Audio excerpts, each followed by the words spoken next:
Buenas noches, adelante, doctora Ríos.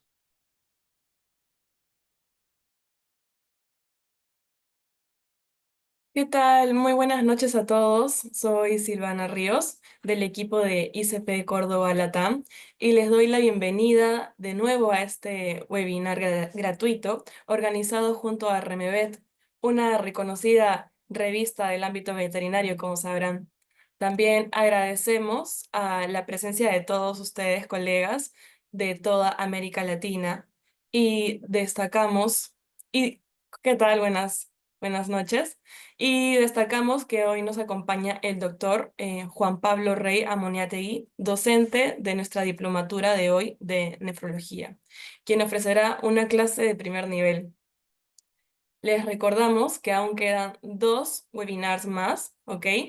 Con la participación de los doctores Pablo Otero y Gustavo Tártara, y que todos estos encuentros nos preparan para el simposio gratuito que viene a ser el 24 y el 27 de noviembre, organizado junto a Remevet y Vetwork Education, donde presentamos nuevas novedades y una nueva alianza para la comunidad veterinaria. Por otro lado, el doctor Juan Pablo Rey es médico veterinario de la Universidad Santo Tomás de Chile, título revalidado en la Universidad de Buenos Aires, doctorado en ciencias veterinarias, especialista en la clínica médica, docencia universitaria y ultrasonografía diagnóstica y Doppler vascular de la Universidad de Chile, docente de grado y posgrado y miembro de IRIS de Latinoamérica, entre otras asociaciones. Gracias por acompañarnos. Les invitamos a disfrutar esta excelente disertación con el doctor Juan Pablo Rey.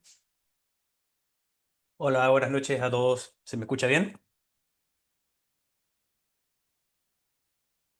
Perfecto, Juan. Buenísimo.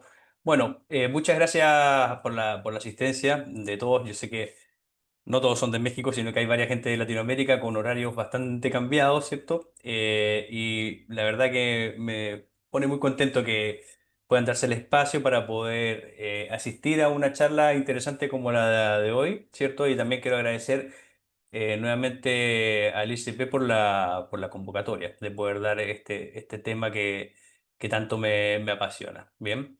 Las preguntas las vamos a poder ir resolviendo durante la clase. Bien, si es que surge alguna duda que no se toca durante la clase, la podemos resolver al final. Así que si es que está todo bien, ya voy a compartir pantalla para comenzar. ¿Les parece? Perfecto.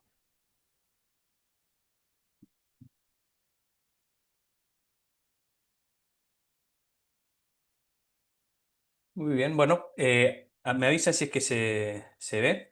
presentación. Muy bien. Bueno, bueno, lo que vamos a hablar hoy va a ser va a ser más que una introducción, vamos a hablar como de lo que vendría siendo la primera parte, de lo que se refiere a todo lo que es el tema médico relacionado a lo que es la urolitiasis. Bien, no vamos a cubrir la parte de lo que es tratamiento puntualmente ni prevención, sino que vamos a abarcar las primeras etapas del abordaje de este tipo de patologías. Bien, recordar de que nosotros primero siempre tenemos que referirnos a este tipo de cálculos o litiasis, ¿cierto? Con el origen que tiene. Si nosotros tenemos un cálculo que va a tener un origen en la vesícula biliar, nosotros lo tenemos que denominar como colelitiasis para que se identifique el sistema que está afectado. Bien, en el caso de la vía urinaria, nosotros siempre vamos a hablar de lo que se llaman las urolitiasis. Bien, y una de las cosas que es importante que tenemos que saber es que no siempre nosotros lo tenemos que relacionar con una causa que es única o individual. Muchas veces se puede producir que existe una interacción de varios elementos o incluso una enfermedad, una comorbilidad, ¿cierto? Que esté desarrollando una urolitiasis como de manera secundaria. Por ende, nosotros tenemos que tener en cuenta que muchas veces nos vamos a enfrentar a una urolitiasis, pero no necesariamente esa va a ser la enfermedad como tal. Por eso es importante cuando nosotros identificamos el problema, tenemos que tener una historia clínica bastante detallada porque no podemos descartar condiciones que son genéticas, predisposiciones raciales, alimentación u otras enfermedades comórbidas, como por ejemplo las endocrinopatías, principalmente. Bien. Respecto a lo que es la orina, tenemos que saber de que existen algunas características que son fundamentales para entender por qué se logra desarrollar una estructura densa dentro de una cavidad que prácticamente está cerrada, ¿bien? Entonces, lo que nosotros tenemos que saber es de que hay una interacción permanente y consistente dentro de la orina, en todo el sistema urinario, pero principalmente en el reservorio más grande, ¿cierto? Que es la vejiga. Y en esta interacción van a haber elementos que van a ser los que van a permitir de que se desarrollen o que se sobresaturen algunos minerales y otros que van a impedir que se desarrollen esos minerales. Y uno de los elementos claves que nosotros tenemos que tener en cuenta es que la sobresaturación de orina en este tipo de pacientes puede jugar un rol clave en el desarrollo futuro de una urolitiasis. Bien, entonces es algo que nosotros tenemos que siempre evaluar cuando hacemos un análisis de orina. ¿Qué está pasando con esa densidad urinaria que está permitiendo de que exista una sobresaturación de cualquier soluto que nosotros estamos identificando? Entonces, para poder definir de que hay un paciente que es de alto riesgo o que ya directamente desarrolló un cálculo, hay elementos que nosotros tenemos que saber de su historia. Una cosa importantísima es la nutrición. No vamos a hablar mucho de la nutrición en la clase de hoy. No nos vamos a abarcar mucho. Es una clase que tendría que ser completamente y única, individual, en cómo se puede prevenir la aparición de cálculos futuros. Bien, entonces, algo que tenemos que saber en la historia clínica es definir un poco cuál es la cantidad de soluto que ese paciente está ingerido y nosotros también podemos hacer una determinación de cuánto es lo que se está excretando. Hay una serie de, de determinaciones urinarias que se denominan fracciones de excreción, que nosotros tomamos algunos solutos que son los urinarios y los sanguíneos, ¿cierto? Y se realiza una fórmula y esa fórmula nos da un valor en porcentaje que nos va a definir si es que hay una excreción inadecuada producto de que hay una reabsorción renal inadecuada. Bien, el volumen urinario también va a jugar un rol importantísimo. Bien, pacientes que tienen, por ejemplo, presencia de cristales de manera recurrente, pero nosotros identificamos que tienen una densidad urinaria elevada de 1050, 1060, incluso 1070, 1080 en gatos por sobre todo, no nos estamos enfrentando al problema de que exista la cristaluria, sino que nos estamos enfrentando a que es un paciente que no está ingiriendo la cantidad de agua que le corresponda. Bien, y eso es algo que nosotros tenemos que empezar a trabajar si queremos frenar o prevenir esa sobresaturación de solutos y que a largo plazo podría desarrollar un cálculo. Bien. Después vamos a tener tres elementos que los vamos a hablar ahora un poco más en detalle, que es el pH urinario, los promotores y los inhibidores de la producción de los cálculos. Este es el equilibrio perfecto, ¿cierto? En un paciente sano están los elementos promotores y los elementos inhibidores, y estos van a estar en batalla permanente, ¿cierto? Tratando de regular de que no se sobresaturen de cristales y que tampoco termine desarrollándose un cálculo. Los promotores en general siempre van a ser elementos que van a ser los constituyentes de la litiasis urinaria. El calcio, el ácido oxálico, urato, cistina y sales de calcio. Bien, siempre van a ser los elementos que van a ser los que van a construir finalmente el cálculo. Y por otro lado vamos a tener los grupos que se denominan inhibidores, que van a ser estos elementos que van a impedir que se estén formando, que se estén sobresaturando estos elementos promotores. Entonces va a existir un equilibrio permanente. Bien. De hecho, nosotros, por ejemplo, cuando tenemos la identificación de un cálculo, ya operamos un paciente, queremos prevenir de que se vaya a formar, no solamente nos vamos a quedar con el manejo nutricional, sino que también muchas veces vamos a tener que utilizar inhibidores como terapia complementaria, ¿cierto? Por vía oral, para poder regular algunos elementos de la orina, principalmente este que está acá, que es el pH, que se clasifica, bien, como un elemento promotor y como un elemento inhibidor. ¿Y eso por qué recibe esas dos denominaciones? Porque es una determinación que va a ser muy variable. Bien, vamos a tener valores muy bajos o vamos a tener valores muy altos, y ese ambiente, ¿cierto?, de pH ácidos o pH alcalinos nos van a llevar a que se desarrollen ciertos tipos de cálculos. Y hoy en día actualmente existen tres teorías que son las que están aceptadas, ¿cierto? Cómo es el desarrollo de un cálculo. Una de las primeras teorías, y las más antiguas, es básicamente la que se denomina de precipitación y cristalización, que va en relación solo y exclusivamente por la sobresaturación de un soluto o de un ion, ¿bien? Y eso va a generar que a largo plazo se forme una cristaluria significativa y después se van a dar otras condiciones para que después se forme un cálculo como tal.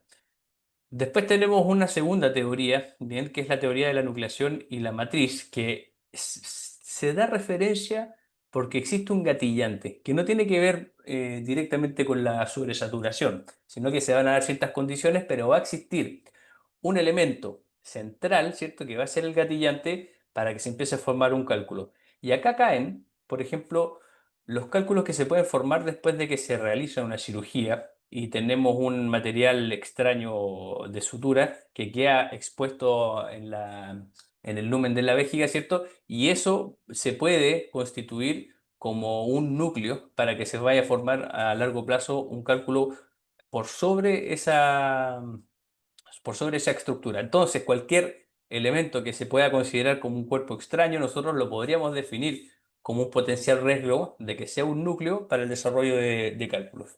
Y por último vamos a tener la teoría de la cristalización y la inhibición, que es lo que ocurre comúnmente, ¿cierto?, cuando se pierde el equilibrio entre los inhibidores y los promotores, ¿cierto? Y eso permite de que se exceda y se manifieste en gran cantidad una sobresaturación de algún tipo de mineral y después a largo plazo es cuando se va a formar el cálculo como tal. Bien, una de las cosas que es importante, yo tengo no solamente una dedicación a la nefrología y a la urología, me dedico mucho al estudio de imágenes. Hoy en día más al Doppler vascular y a la ecografía bidimensional, pero para ciertos elementos de lo que es el diagnóstico estoy utilizando también radiología simple o radiología contrastada, que es importantísimo aplicarlo en ciertos puntos, ¿bien? Por eso me parece fundamental recordar algunos elementos que nos sirven para poder hablar con un idioma que sea el mismo, ¿bien? Cuando tenemos que tener una denominación topográfica anatómica correcta para saber de qué tipo de litiasis nos estamos refiriendo. Si vamos a hablar de una urolitiasis que va a estar ubicada en esta zona, ¿cierto? Que es el espacio o área retroperitoneal, que es en donde van a estar la zona de proyección de los dos uréteres, estos puntos que están acá más radiodensos, ¿cierto? Nosotros los denominamos como ureterolitiasis. Si tenemos, por ejemplo, focos que son sospechosos, ¿cierto? O directamente ya están identificados por ecografía, en el riñón nosotros los vamos a denominar como nefrolitiasis. Y si están ubicados en la vejiga, los vamos a denominar como cistolitiasis, ¿bien? Pero también tenemos otra alternativa que no nos podemos olvidar cuando hacemos una identificación radiográfica. Tenemos que siempre que abarcar no solamente la cavidad abdominal, sino que también la región de la uretra peniana, bien, que es en donde nos vamos a encontrar lo que se denominan las uretrolitiasis, que personalmente podemos encontrar los que son totalmente sintomáticos o los que son absolutamente asintomáticos. Bien, este paciente, por ejemplo, era un paciente asintomático y tenemos 4 segmentos radiodensos uno tras de otro ya en la uretra peniana en relación al hueso del pene. Entonces, esto nos va a servir como para que tengamos un idioma en común, bien, y saber específicamente dónde está la ubicación anatómica del cálculo que nosotros estamos hablando. Para irnos un poco más atrás, bien, y hablar de lo que es la epidemiología, existen hoy en día dos estudios epidemiológicos grandes que abarcan un periodo de tiempo bastante grande, desde 1980 hasta 2018, más o menos, divididos en dos estudios con personas que son prácticamente el mismo equipo que está involucrado. Bien, pero tenemos un estudio bastante grande, ¿cierto?, histórico de cuál es la epidemiología que existe de la urolitiasis en caninos y felinos. Y en el primer trabajo, ¿cierto?, que fue un estudio retrospectivo de 1981 hasta el 2007, lo que hablan de lo que se hablaba en caninos, ¿cierto?, es que había en un principio una predominancia de fósforo, amonio y magnesio, o lo que comúnmente se conoce como estruita, y con el tiempo eso se fue modificando y empezó a ganar mucho más protagonismo las urolitiasis de oxalatos de calcio. Bien, hasta que más o menos en 2007 se logró casi como un equilibrio entre uno y otro. Después vamos a tener los que son menos recurrentes, que no presentaron mayores cambios desde los años 90, ¿cierto? Hasta ahora, casi siempre con la misma presentación. Eso en caninos, ¿bien? Hablando de felinos, se van a notar que en felinos se dan como cosas bastante más inusuales que lo que ocurre en caninos.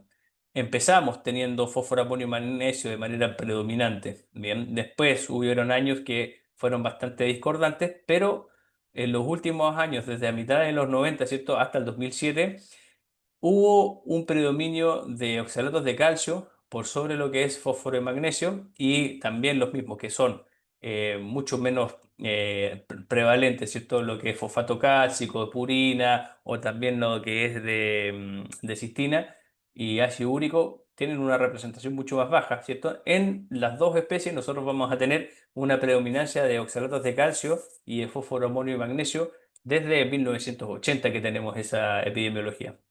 Después nos centramos en el segundo estudio, que trata de abarcar un periodo hasta más o menos cercano, ¿cierto? Que es el 2018.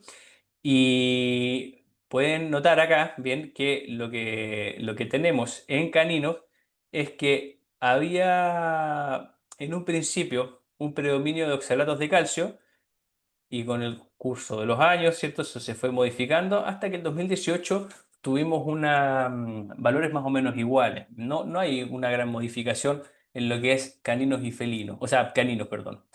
Eh, Eso, bien, hablando un poco de ese periodo de años, y esto está reclasificado está segmentado por edad en esos tipos de pacientes. ¿Qué es lo que encontramos a los 2 años, entre los 2 y los 4, entre los 4 y los 7 y los 7 y los 10? Y esto es una info que es importante, porque si nosotros analizamos el gráfico que está acá a la derecha, vamos a ver que tenemos en un principio, ¿cierto? En menores de 2 años tenemos una predominancia de estruvita.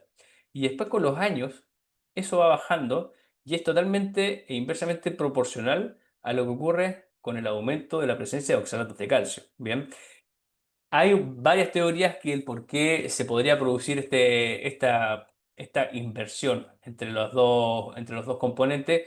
Una de las teorías es la alimentación, pero también hay otra teoría de que los cálculos de estruvita, de fósforo, amonio y magnesio, usualmente pueden estar relacionados con infecciones urinarias recurrentes, bien, y las infecciones urinarias recurrentes en pacientes que son jóvenes, pueden estar relacionados con anomalías congénitas o anomalías estructurales congénitas. Entonces, nosotros podríamos llegar a tener una predominancia mayor de estruvita, ¿cierto?, en los primeros años de vida, y después, cuando va avanzando el tiempo, vamos a tener otro tipo de predominancia, que son los oxalatos de calcio.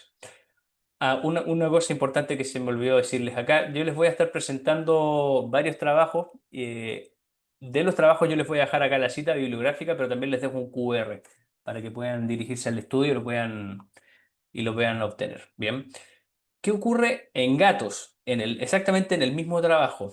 Acá nos vamos a encontrar con cosas un poco más extrañas. Acá vamos a tener en un principio que había un predominio de oxalatos de calcio, pasaron muchas cosas, ¿cierto? Y hoy en día se considera que estruvita es mucho más prevalente que oxalatos de calcio. Va a depender un poco también de algunos elementos. Se describe que en hembras es mucho más frecuente que se generen los cálculos de estruvita. En machos también se dice que son mucho más prevalentes los de oxalatos de calcio, pero va a depender de la situación y no siempre es así que nos vamos a encontrar un 50 y 50. Bien, hoy en día se considera que la estruvita por sobre oxalato de calcio en esta población de gatos. Pero fíjense qué pasa cuando lo segmentamos por edad. Cuando lo segmentamos por edad, vamos a tener un aumento de estruvita hasta los 4 o 7 años. Y desde los 4 o 7 años empieza a bajar significativamente. ¿Y qué pasa con los oxalatos de calcio? Empieza a subir, pero empieza a subir de una manera más tardía que los de estruvita, hasta que llega a un punto máximo entre los 10 y los 15 años, y después baja estrepitosamente. Esto también porque había una población un poco más baja, por eso tenemos un recuento más bajo. Pero lo inusual, ¿cierto? O lo que tratan de explicar, o la teoría de esto también tiene relación principalmente con la alimentación y con algunos elementos de convivencia o algunas características del día a día de los gatos, ¿cierto? La baja ingesta de agua, la alimentación formular, no casera. Y esos pueden ser factores que pueden llevar a que esta se esté determinando. Nos va a faltar el trabajo, ¿cierto? Y lo están realizando, que tiene que abarcar desde el 2018 hasta los últimos años, cuando ya empezamos a incorporar dietas que son formuladas por nutricionistas, ¿cierto? De tipo casera. Importante saber cuáles son los hallazgos físicos cuando nosotros nos vamos a enfrentar a un paciente que tiene una urolitiasis, porque principalmente podemos encontrar muchos signos clínicos que nos pueden llevar a pensar o a sospecharlo como una de las primeras etiologías del signo clínico que estamos viendo, o que directamente sean pacientes que sean asintomáticos. Entonces, tenemos que ver en qué situación estamos, bien, en qué situación está el animal que nos están remitiendo. Uno de los signos clínicos que podríamos tener, ¿cierto? Que son comunes es la hematuria, pero tenemos que pensar también en la ubicación del cálculo, ¿bien? Porque si pensamos en un cálculo pequeño que está ubicado en la vejiga, posiblemente incluso podría llegar a ser absolutamente asintomático y que lo encontremos porque el paciente se le indicó una ecografía, realizamos una ecografía y nos encontramos con un cálculo pequeño, menor de 1 centímetro, que no está generando absolutamente nada. O los vamos a encontrar todo lo contrario, un paciente que va a llegar directamente con disuria, con hematuria, con polaquiuria y nos vamos a encontrar con una litiasis múltiple en la vejiga o posiblemente también con una uretrolitiasis múltiple en el pene y el paciente puede llegar absolutamente obstruido. Entonces nosotros lo importante es que hagamos esa exploración física, que realicemos la palpación, veamos cómo está el tono de la vejiga, veamos si es que está pletórica o no está pletórica, cómo está orinando el paciente, si amerita que lo sondeamos o no lo sondeemos en ese momento, ¿cierto? Y hacer una palpación, sobre todo en la zona o en la región o de la zona de proyección de los dos riñones, porque uno de los casos más difíciles que nos estamos enfrentando hoy en día es el desarrollo de cálculos que se alojan a nivel de los uréteres, y eso te puede llevar a generar una obstrucción, una obstrucción urinaria y se va a manifestar como una hidronefrosis y la hidronefrosis va a ser bastante dolorosa. Por ende, una de las cosas que podemos sospechar, ¿cierto? Es a través de la palpación en la zona de proyección de los dos riñones que existan signos de dolor. O lo mismo si es que tenemos un abdomen agudo o tenemos un paciente que tiene ese abdomen agudo en relación a una vejiga que está totalmente pletórica. Entonces, todos esos elementos son importantes que nosotros los evaluemos. Más allá del enfoque puntual de la vejiga o del sistema urinario en general, tenemos que evaluar cómo es el estado clínico general de ese paciente. Si llega con alguna obstrucción urinaria o no tiene una obstrucción urinaria, si llega con alguna sospecha posiblemente de una azotemia posrenal, si el paciente está deshidratado, si está hipovolémico, si está con vómitos, si está con diarrea o no puede defecar, son todos esos elementos que son importantes cuando nosotros realizamos la exploración física de este tipo de pacientes. El diagnóstico de la urolitiasis no se considera dentro de todo el abanico de diagnósticos de la medicina enfocada en la nefrología y urología como un gran desafío, porque utilizar los recursos de imágenes, ¿cierto? Y basándose también en los signos clínicos, no es muy complejo realizar el diagnóstico de la urolitiasis, pero nosotros tenemos que tener en claro que hay un factor que es importantísimo, que es poder tener una idea posible, remota, de cuál podría ser la composición de ese cálculo cuando nosotros lo sospechamos. Y aquí nosotros vamos a tener, ¿cierto? Una idea clara de cómo nosotros vamos a evaluar un físico-químico en la orina de ese paciente. Una de las cosas que tenemos que evaluar, ¿cierto? Es el promotor inhibidor por excelencia, que es el pH. ¿Cuáles son los que se sobresaturan y después se desarrollan a pH bajos, o cuáles son los que se desarrollan a pH altos? Entonces, es distinto que nosotros tengamos un paciente que ya tenga una urolitiasis identificada y que le hacemos un análisis de orina. Va a ser distinto que permanentemente tenga un pH 6 o menor a 6 incluso, o que tenga un pH de 8. Bien, nos va a orientar a que sea una cosa por la otra. En general, la gran mayoría de la urolitiasis se desarrollan a pH que son más ácidos. Los cálculos que se desarrollan a pH mucho más elevados son específicamente los de fósforo, amonio y magnesio, pero la gran mayoría del resto son a pH ácidos. La densidad urinaria es algo que tenemos que tener en cuenta. A diferencia de esta densidad que está en 1020, muchas veces nos vamos a encontrar con ese problema que no se identifica o muchas veces no lo tomamos en cuenta o no le damos la importancia de que sean densidades urinarias elevadas de 1050 o 1070 que estén generando una concentración urinaria muy grande que permitan que exista esa sobresaturación. Muchas veces vamos a tener proteinuria, que por tira reactiva no es el método más ideal, pero esta proteinuria obviamente va a ser de origen postrenal, producto de la presencia de esa urolitiasis en la vejiga, y hematíes, hemoglobinuria van a ser elementos que vamos a tener sí o sí, ¿bien? Pero hay un elemento que tenemos que fijarnos mucho, que es la presencia de leucocitos bien en estas orinas. Si nosotros tenemos un paciente que tiene un pH bajo, perdón, un pH alto, y está con una densidad elevada también, hay hematíes, pero tiene también una leucocituria y nos encontramos con un cálculo, bien, dependiendo de otros elementos que vamos a ver más adelante, nosotros podríamos empezar de alguna manera como a interpretar que posiblemente el componente mineral de ese cálculo podría llegar a ser estruvita, pero no en su 100%, sino que solamente una primera aproximación. Y después vamos a tener el tipo de cristal. Bien, si tenemos fosfatos triples, si tenemos oxalatos de calcio, si tenemos de cistina o de fosfato cálcico. Pero acá tenemos que tener ojo. No existe una correlación directa, bien, entre el tipo de cristal que se identifica en el físico-químico con el componente mineral base del cálculo. Por eso tenemos que tomar todo el físico-químico como un concepto global. Si tenemos un pH elevado, si tenemos una leucocituria y tenemos cristales de fosfato triple, hay una posibilidad de que podría ser destruida, pero no nos podemos basar solamente por esto. Esto es una primera aproximación, es una primera idea. Bien, por eso que tenga este tipo de cristales no significa que esos vayan a ser los componentes clásicos o base del cálculo como tal. Por eso, esa cristaluria nosotros tenemos que saber interpretarla como de manera correcta, ¿bien? Porque tenemos todo un grupo de pacientes que pueden llegar a ser cristalúricos y no necesariamente son patológicos. Y esa es una de las derivaciones más frecuentes que nos realizan en consultorio, que es el paciente que tiene una recurrencia de cristales, de oxalatos de calcio, de estruita.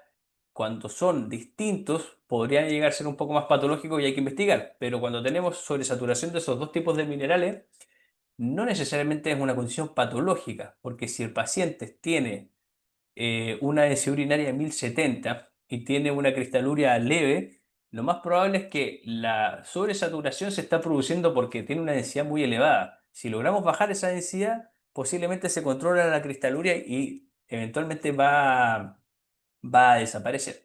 Y hay un elemento que es importantísimo que hay que tener en cuenta, que es cómo nosotros tenemos que procesar la muestra de orina. Por consenso, lo ideal obviamente es un poco más irreal dentro de lo que la práctica nos permite, porque nosotros deberíamos obtener una muestra de orina y poder procesarla dentro de la hora de la obtención de la muestra. En algunos consultorios lo podemos lograr si tenemos los equipos ahí disponibles o si nosotros podemos hacer una microscopía directa en ese centro. Pero muchas veces pasa que nos llega una muestra en la mañana y el laboratorio no lo tenemos en la clínica y se remite a otro laboratorio externo. Y ese laboratorio externo tiene una persona que pasa a buscar la muestra a esa veterinaria, después a otro centro, después a otro centro, se pasea por todo Buenos Aires, después llega al final de la tarde y ahí recién procesan la muestra. Esos cambios de temperatura, bien, van a producir, o la baja conservación o con la conservación inadecuada, van a producir lo que se denominan cambios que son in vitro. Y los cambios in vitro que nosotros vamos a ver en la orina principalmente son de pH, de sobresaturación de cristales que no realmente tiene el paciente y el desarrollo de bacterias. Por eso tenemos que saber interpretar el físico-químico en base también a cómo se tomó la muestra. Si se tomó en la mañana, si se tomó en la tarde, si se tomó en ayuno o no se tomó en ayuno, y cómo fue el proceso después hasta que se obtuvo el resultado y cómo y en qué horario se hizo el análisis. Lo del ayuno no es en vano, bien, nosotros deberíamos aplicar elementos que utilizan en medicina humana y se nos olvida un poco que para poder tomar una muestra de orina y poder analizarlo de manera correcta, nosotros también deberíamos pedir por lo menos un ayuno de sólidos y de líquidos, bien. El ayuno nos va a permitir de que no existan variaciones de pH que sean significativas, el ayuno de sólidos, y el ayuno de líquidos nos va a revelar directamente cuál es la densidad urinaria real de ese paciente. Porque, ¿qué pasa? Si nosotros le pedimos una muestra de orina a un tutor y ese tutor no se dio cuenta que el Golden que tiene, ¿cierto? Se tomó un plato con agua antes, ¿cierto? Y te toma la muestra y nos da una densidad urinaria 1025, que es una isostenuria mínimamente concentrada, normal. Pero si no sabemos ese antecedente que se tomó un plato con agua antes, ¿qué va a pasar? Nos va a inducir a que tengamos un error diagnóstico dentro del análisis del físico-químico. Por eso es importante que nosotros podamos dar esa indicación a los pacientes, perdón, a los tutores, de que el ayuno de sólidos y líquidos no solamente va para la muestra de sangre, sino que también tendría que ir hacia la muestra de orina. Y otro elemento que tenemos que realizar cuando tenemos un cálculo, ¿cierto? Y tenemos la sospecha de que exista una infección en desarrollo, tenemos que hacer un cultivo y un antibiograma.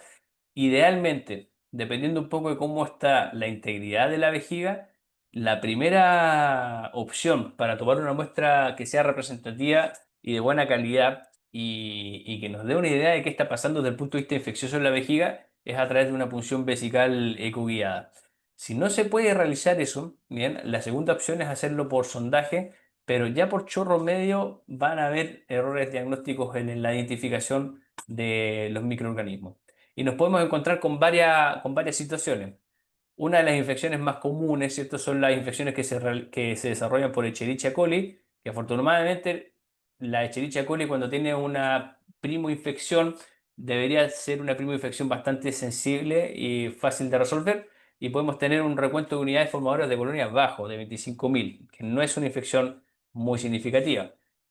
Contrario a eso, nos podemos encontrar con algo un poquito más distinto, bien, que son dos agentes infecciosos, dos microorganismos que están al mismo tiempo con un recuento de unidades formadoras de colonia por sobre 100.000, que ya se considera una infección activa y significativa.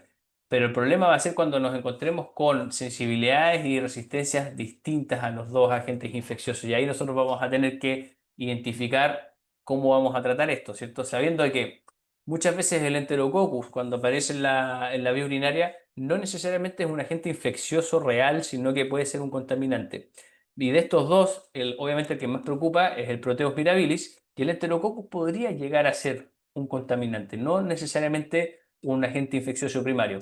Va a depender un poco de los signos clínicos que tenga ese paciente.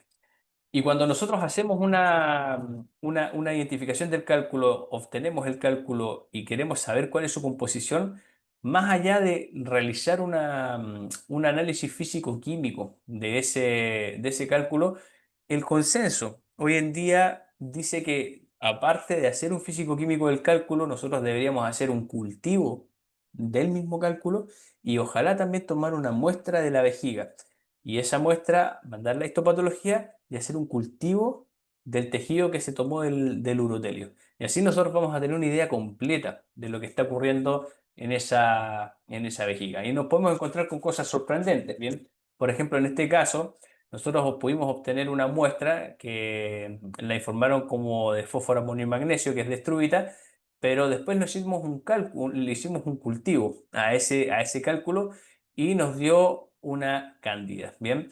Las infecciones por hongos no son comunes, ¿bien? Pero son usuales y se dan generalmente en ciertos pacientes que tienen alguna anomalía o alguna alteración en la vía urinaria. Las alteraciones comunes que nosotros vamos a ver va a depender un poco del rango etario que tiene, ¿bien? Si es que son identificadas en animales que son hasta el año o hasta los 2 años, muchas veces se producen por anormalías anatómicas que pueden ser divertículos uracales y cosas por el estilo.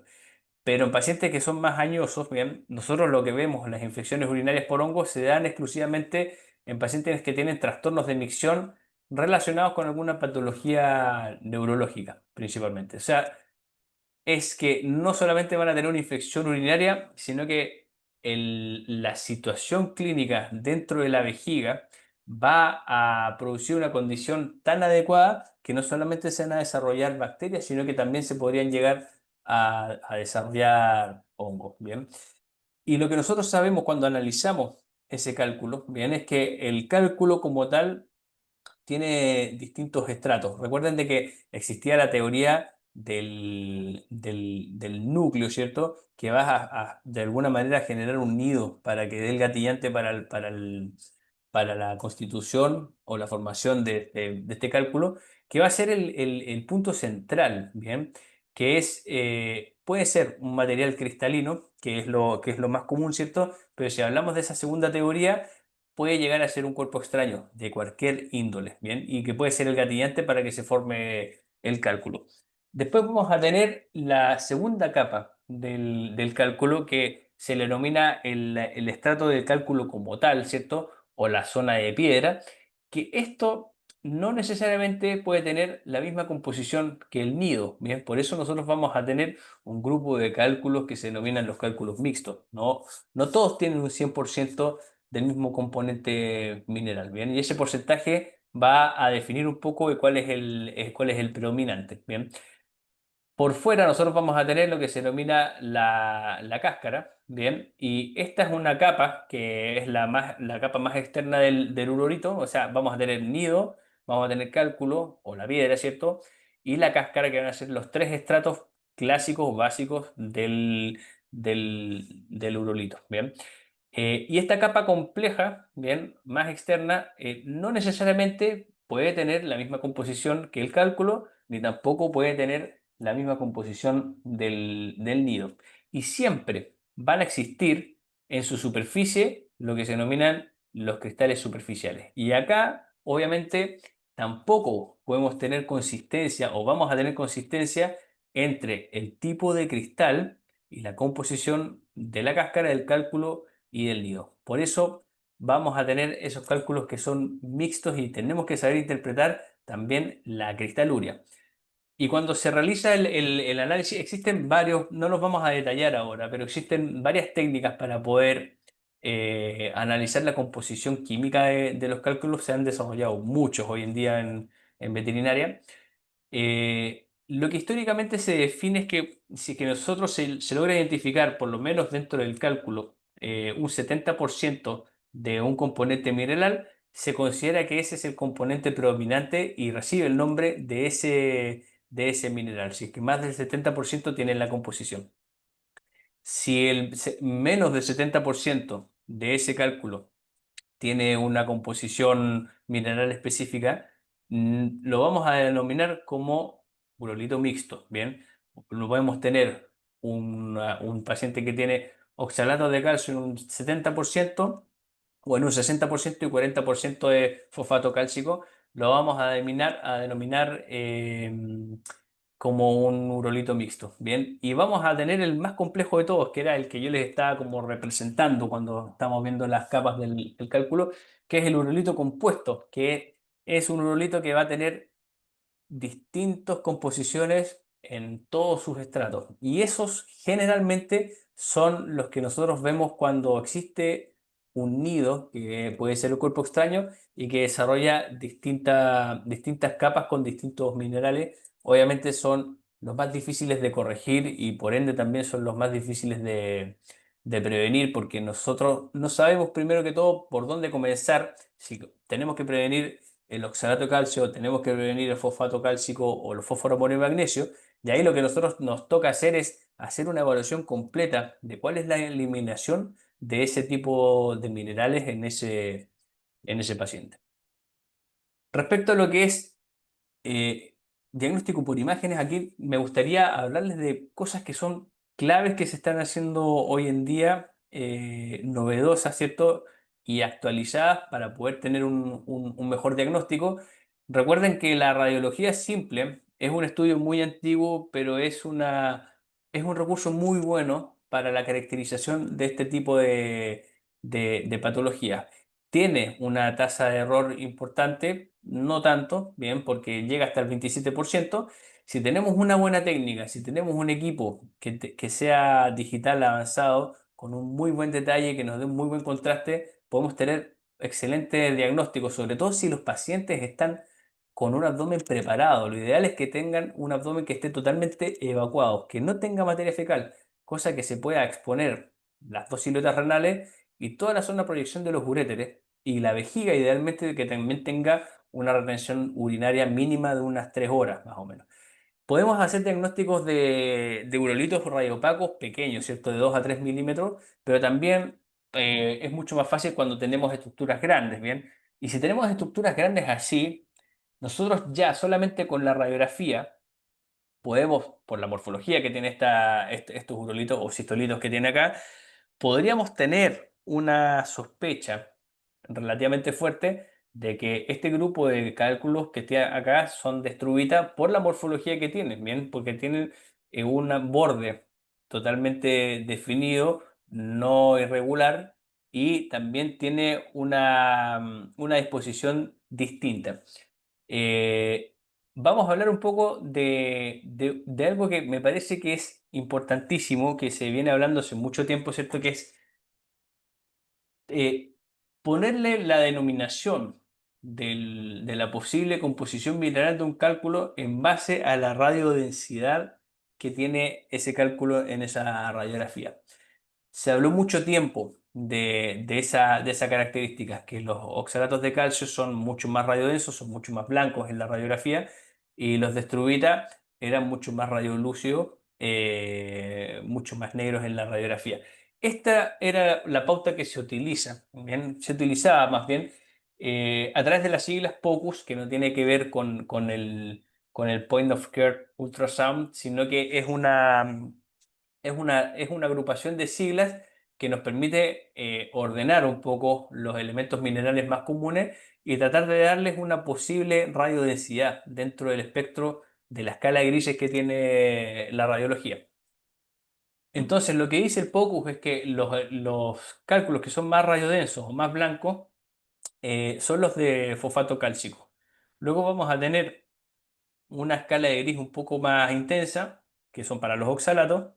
Después en esta escala intermedia los de cistina, los de urato, y los que van a ser mucho más radiolúcidos van a ser los de estruvita, que antiguamente se describía que muchas veces en la radiografía no se llegaban a ver y teníamos que utilizar recursos complementarios como por ejemplo la cisturetrografía, que es un estudio radiográfico con un contraste positivo para poder ubicar los defectos de llenado que nos estuvieran indicando que posiblemente existía un cálculo en alguna parte donde no nos vemos bien. Pero ¿qué pasó? Ya se reveló otra verdad. Hubo un desarrollo importante de la tecnología en la radiología y empezamos a lograr un nivel de resolución muy importante, y eso nos permitió diagnosticar todos los tipos de cálculos. Bien. Y en este trabajo del 2023 habla un poco sobre esa nueva realidad, de que si nosotros tenemos un equipo de radiología que sea de muy buena calidad, que tenga una muy buena resolución y una escala de grises perfecta, con una buena preparación abdominal, nosotros deberíamos poder identificar todos los tipos de cálculos en todas las zonas anatómicas. Ya está quedando un poco de lado eso de que exclusivamente el oxalato de calcio es radiodenso y el estruvita es radiolúcido y no se ve. Se está logrando ver urolitos de uratos y de cistina con radiología digital totalmente fácilmente, y lo mismo está pasando con los cálculos de estruvita. Entonces, ya podemos dejar de lado un poco esa creencia de que hay cálculos que no se ven y sí se ven y que son totalmente radiolúcidos o radiodensos. Hoy en día, con la tecnología que existe, ya los podemos empezar a identificar casi todos, ¿bien? Y una cosa que tenemos que tener en cuenta cuando nosotros hacemos el estudio radiográfico, bien, evaluando una posible litiasis, es que tenemos que hacer, lo que les dije al principio, tenemos que hacer un estudio completo, bien. No nos podemos enfocar solo y exclusivamente en el abdomen, bien. Este caso se los pongo, y no se los pongo por casualidad, sino que fue un caso bastante particular que vale la pena compartir, bien, que fue un paciente que llegó con signos de, con un diagnóstico de cistitis idiopática de otro centro, ¿cierto? Y que terminó sondeado y que nunca mejoraba, los desondeaban con un sondaje que no era dificultoso en lo absoluto. Se sondeaba, después se desondeaba, pero se volvía a obstruir nuevamente. Cuando eso ocurre, nosotros tenemos que investigar qué estaba pasando, ¿bien? ¿Y con qué nos encontramos? Lo primero que hicimos fue hacer una radiografía y nos encontramos con este foco radiodenso en esta parte de acá, ¿bien? Esto es esto que está acá, ¿bien? Fue imposible mover este cálculo que está en esta zona de acá. Tratamos de llevarlo nuevamente a la vejiga para que fuera un abordaje por cistotomía, pero fue imposible. Tratamos de hacer lo que se denomina una urohidropropulsión, ¿cierto? Que es la vejiga con el paciente anestesiado, comprimimos la vejiga para que todo esto salga, tampoco hubo caso. Entonces, lamentablemente, terminó en una uretrostomía, ¿cierto? Y ahí podemos identificar este cálculo que está acá. Bien. Entonces, el doctor Jody Lulich, que es una referencia en lo que es patologías de la vía urinaria en veterinaria, estuvo acá en Buenos Aires hace 2 años y una de las cosas que nos dijo es, todo paciente que venga o que llegue a la clínica con signos de cistitis, intersticial felina o directamente llegue con una obstrucción uretral, hay que tomarle una radiografía sí o sí, ¿bien? Porque estos elementos se nos pueden llegar a pasar, ¿bien? Y podemos terminar realizando una uretrostomía, ¿cierto? Pero no porque el paciente no responde a la terapia, sino que porque tenemos un cálculo en la uretra peniana, ¿bien? Así que eso es algo que les quiero dejar hoy en día en este webinar, que tratemos de hacer estudios radiográficos de la uretra en todos los gatos que presenten signos de la vía urinaria posterior, ¿bien?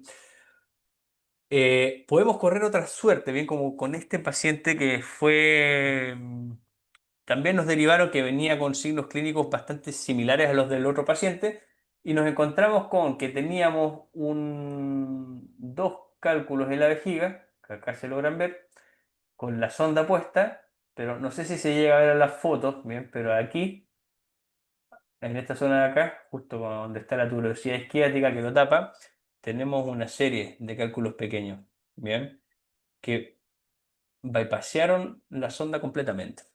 Entonces, nos pasa esta situación y nos empezamos a replantear qué es lo que tenemos que hacer. Si estos cálculos se van a mover o no se van a mover, si ya podemos manejar esto sin ningún problema. Y tuvimos la suerte de poder realizar una técnica para poder generar una mayor presión dentro de la uretra, ¿cierto? Y después liberar esa presión y por el impulso del flushing, estos cálculos que estaban acá, el uretra, pasaron felizmente todos a la vejiga. Entonces nosotros ya con esa ubicación podemos hacer un abordaje que va a ser mucho más fácil y menos invasivo y va a generar menos efectos adversos a largo plazo, ¿cierto? Que es remover todos estos cálculos por cistotomía, mandarlos a analizar, hacer urocultivo, tomar una muestra de la vejiga y empezar a trabajar desde ya para que ese paciente no curse de nuevo con esa obstrucción uretral. Pero también nos vamos a encontrar con los casos de que muchas veces nos vamos a tener que realizar una radiografía contrastada, ¿bien? A pesar de que la radiología digital tiene una muy buena resolución, muchas veces vamos a tener que recurrir a la radiografía contrastada, ¿bien? Y este es lo que se denomina una cisturetrografía, en donde nosotros infundimos un medio de contraste por la uretra, se caracteriza toda la uretra, ¿cierto? La pélvica y la peniana.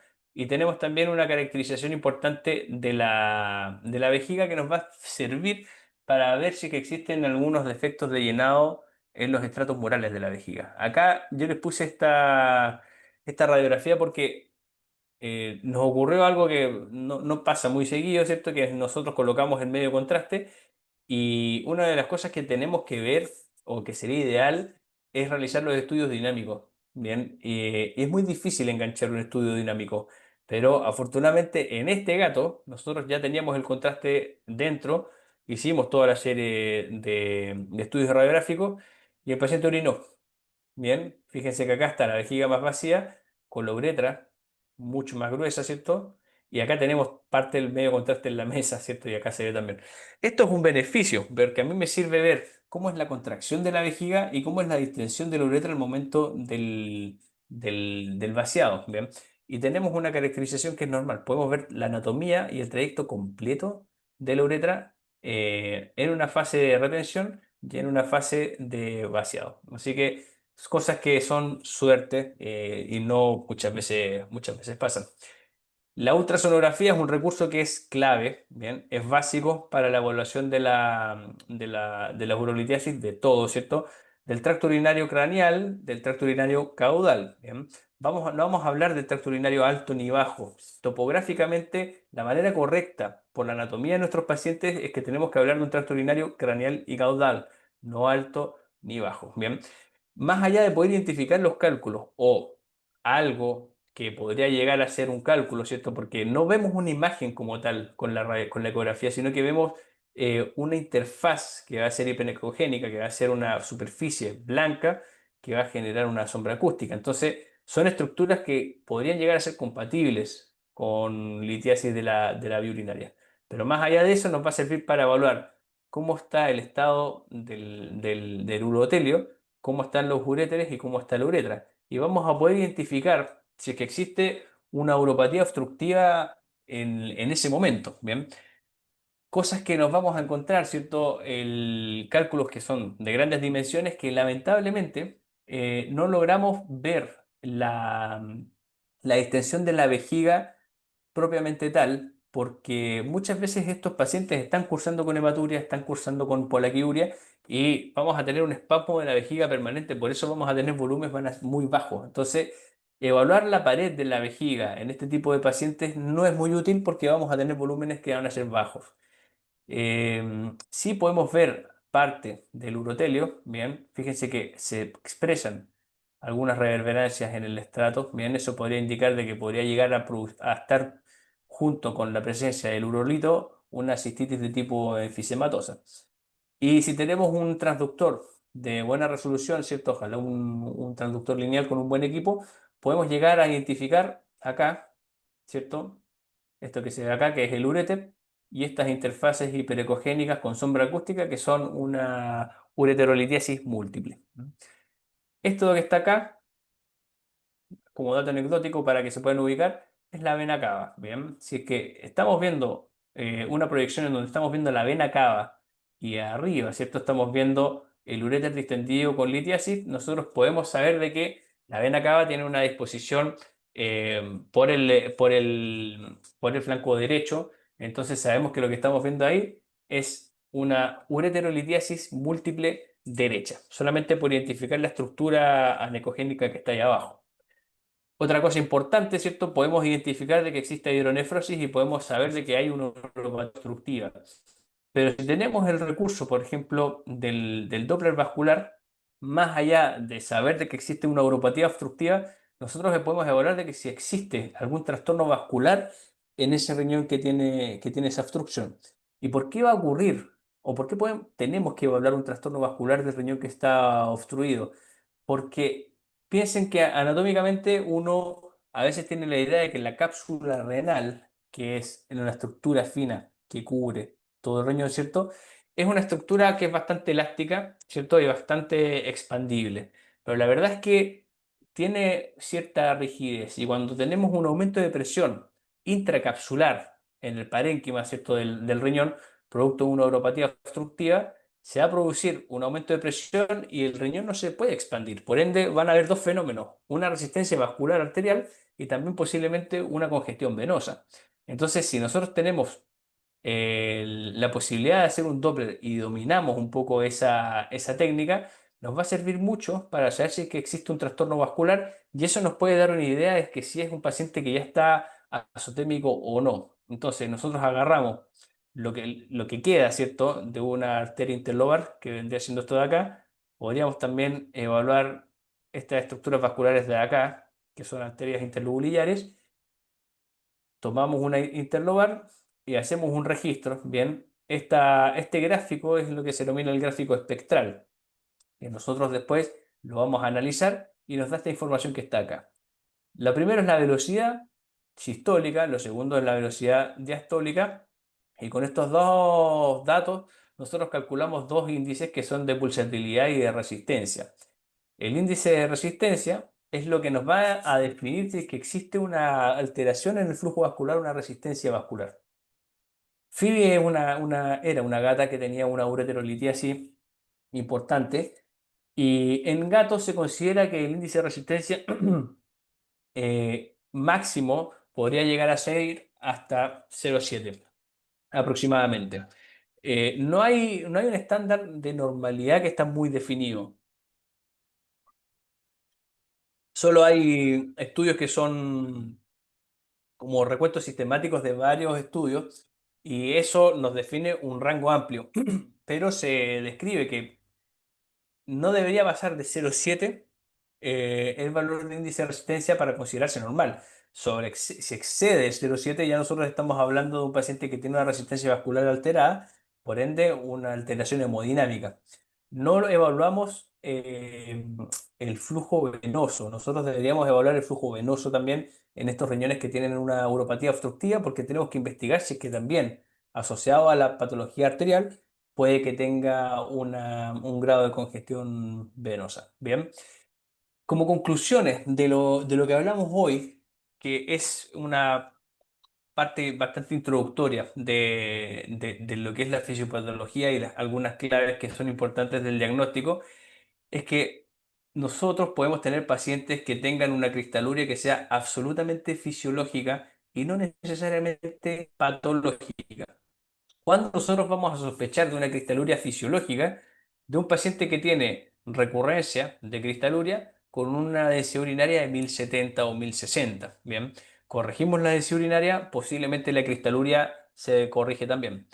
Pero ¿cuándo podría ya sospecharse de que la cristaluria es una cristaluria que es patológica? Cuando yo tengo una recurrencia importante, ¿cierto? O una cantidad abundante de fósforo, de cristales de fósforo, amonio y magnesio o de oxalatos de calcio con una densidad urinaria de 1020, 1025. Y ahí nosotros sí tenemos que investigar por qué tiene ese grado de cristaluria siendo que tiene una densidad urinaria baja. Y ahí tenemos que pensar en otro tipo de patologías que te pueden generar eso. Por ejemplo, una de las patologías comunes que son desarrolladoras de cristales de oxalatos de calcio es el síndrome de Cushing y a largo plazo esa cristaluria sí se puede instaurar como una litiasis múltiple.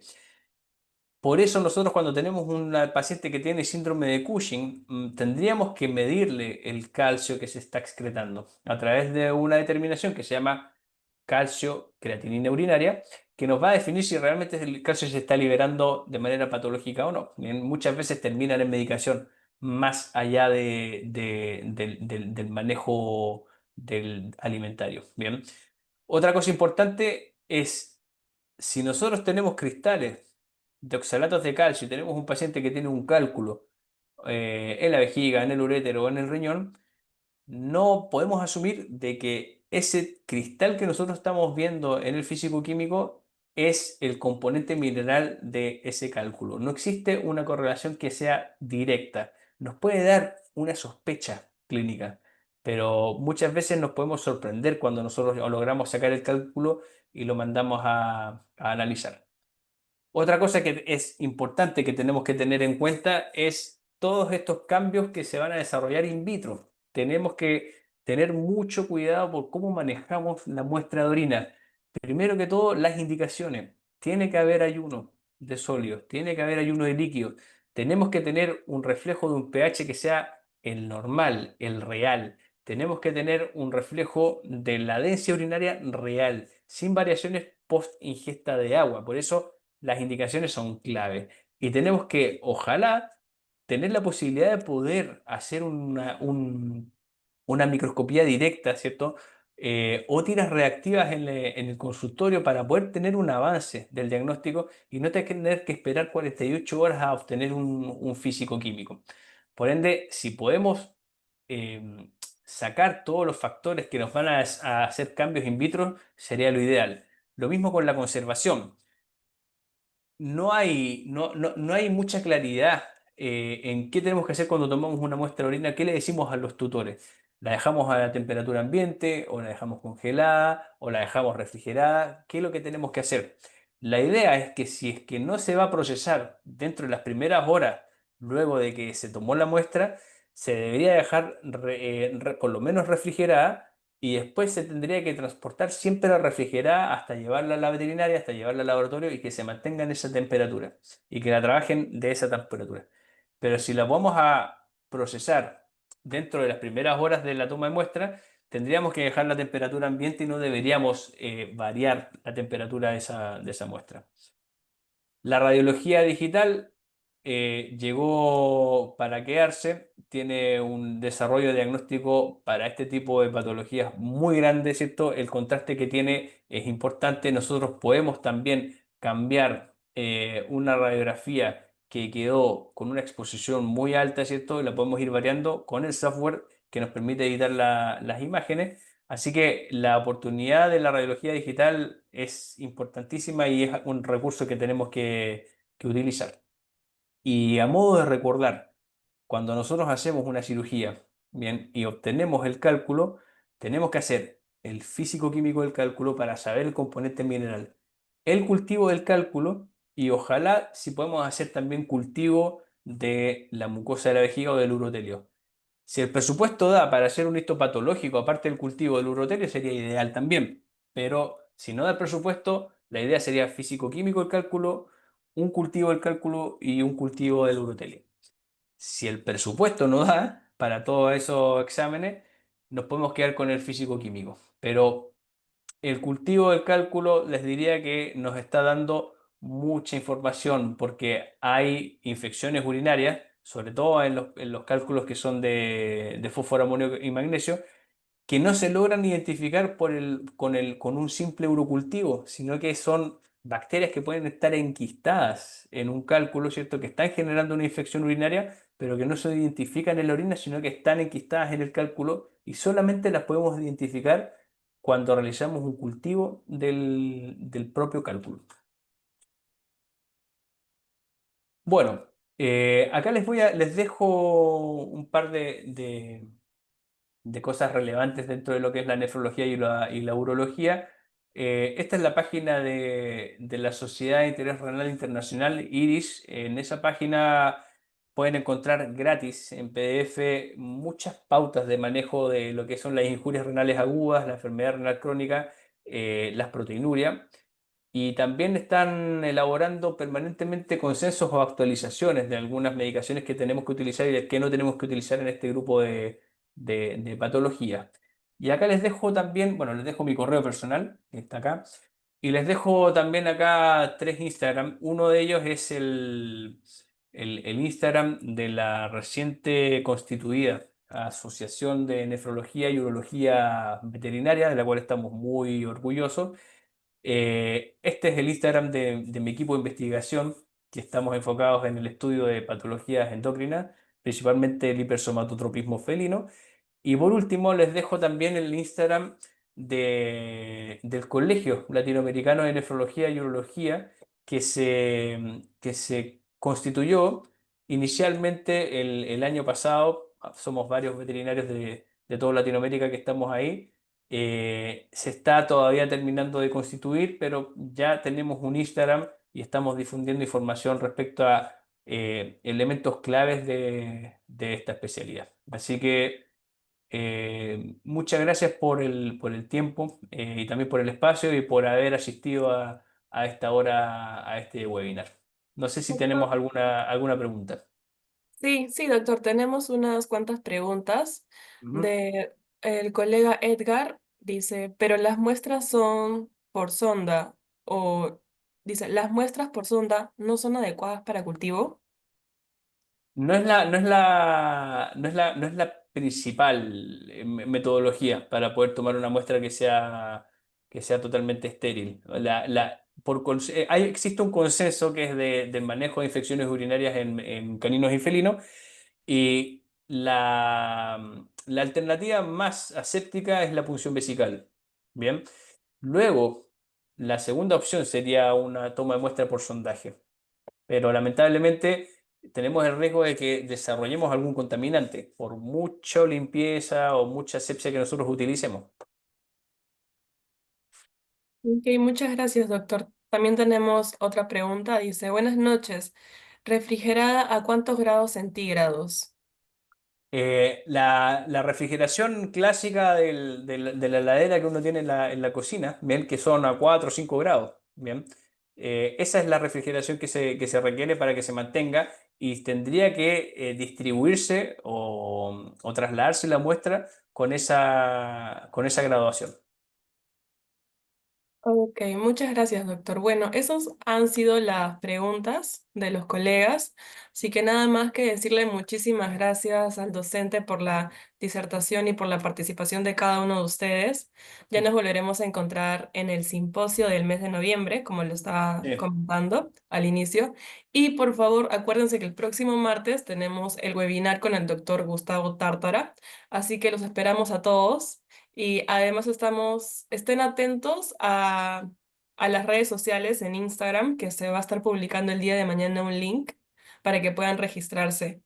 Y nada más decirle muchas gracias a todos y nos vemos el próximo martes. Muchas gracias. Que tengan buenas noches. Hasta luego. Chao.